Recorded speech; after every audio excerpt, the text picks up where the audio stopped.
You first. I really couldn't hear it. I'm sorry. Okay, well, I'll tell you. He said, what about subjective experience? If someone says, I had a religious experience and I went on to do a noble action, shouldn't we credit that to religion? Would that be a fair précis of your question, sir? He says yes. I have an answer, but I'm sure you do too. I suppose so. It doesn't seem to present any difficulties to my position, so I think I'll hand it over to him.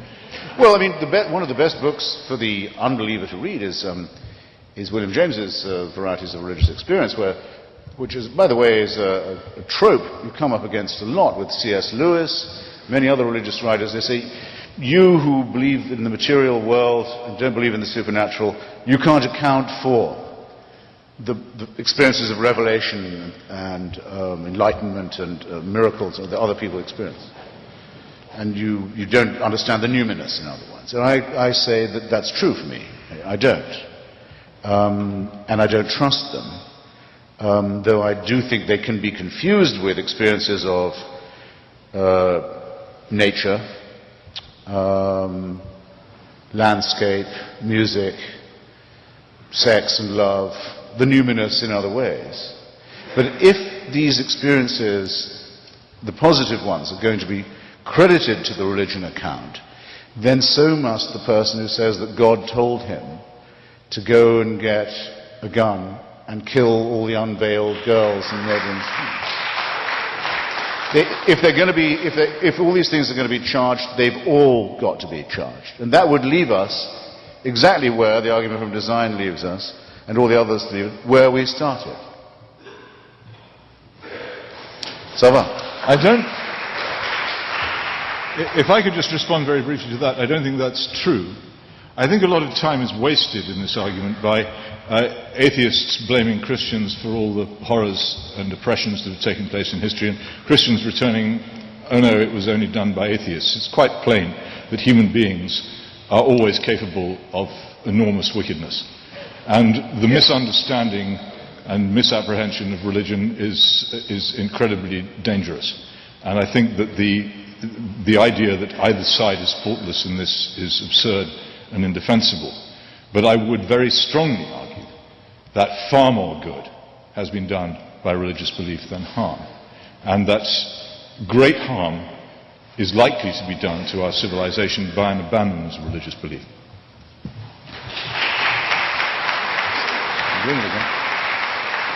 Sir, our next question. Hi. I was just at a philosophical luncheon at the University of Chicago where they teach your brand of atheism and morality in their theology school. But they were congratulating Chicago alderman on his life. And one of the things that they cheered was that he had spent several months with Trotsky in Mexico in 1928. They thought this was really great. And that a group of atheists would cheer a man who killed between 40 and 60 million people, and would now do it having spent months with him, and this is something they look up to. And this is the top of the people who do this.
of the mystery religions are reserved for Illuminati rituals or some of the higher rites of Freemasonry.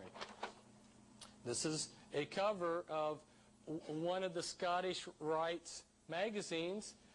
The Supreme Council of 33rd Degree, their official magazine, has been known as the New Age magazine for 100 years. They've been promoting the New Age movement for a long time. In the 70s and 80s, Christians were still debating whether there was a New Age movement. And in the inside of this magazine is a page which has a very interesting quote. As stated before, God's plan in America is a non-sectarian plan. Our Constitution is non-sectarian. Our great American public schools, God's chosen schools, are non-sectarian. The great spirit behind the great nation is non-sectarian.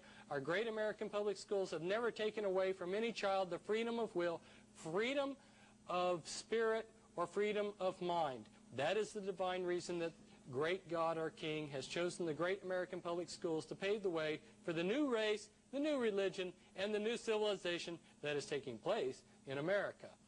Any mother or father or guardian who is responsible for the taking away of freedom of mind, freedom of will, or freedom of spirit is the lowest criminal on this earth, because they take away from that child the God-given right to become part of God's great plan in America for the dawn of the new age of the world. They're saying, shame on you, Christian parents, for sending your kids to Christian school. You are the lowest criminal on earth.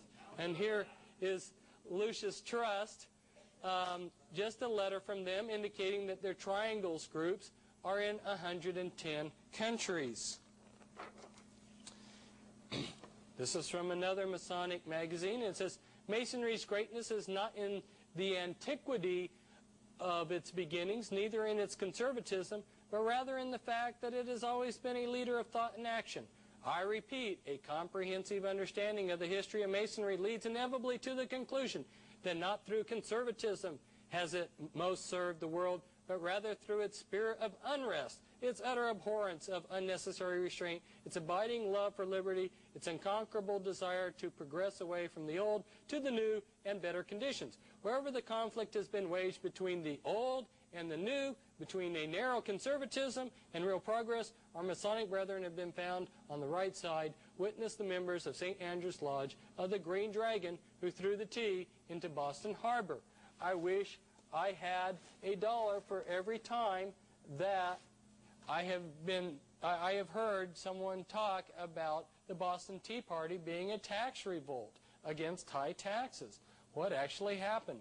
British Parliament drastically slashed taxes. So why would people revolt against that? Well, the people didn't. But the Masons at that time period were smuggling opium into this country in the bottom of ships. They are also smuggling in tea. And when British Parliament drastically cut import taxes, it made their illegal tea uncompetitive with the legal tea. And they were upset that this was going to cut into their profit. So when they were going to have their lodge meeting that night at the Green Dragon Inn, and you might remember that name for later on it might come up, they decided, and if you look in the minutes of their lodge meeting, you'll see that they decided to cancel their meeting that night, and they planned to dress up as Indians, and then they went down to Boston Harbor, and there was this poor captain who was at the wrong place at the wrong time, and they dumped millions of dollars of his, however much it was, of his tea right into Boston Harbor. It was a criminal act, and now history has been tweaked a little bit, and we see them as great patriots.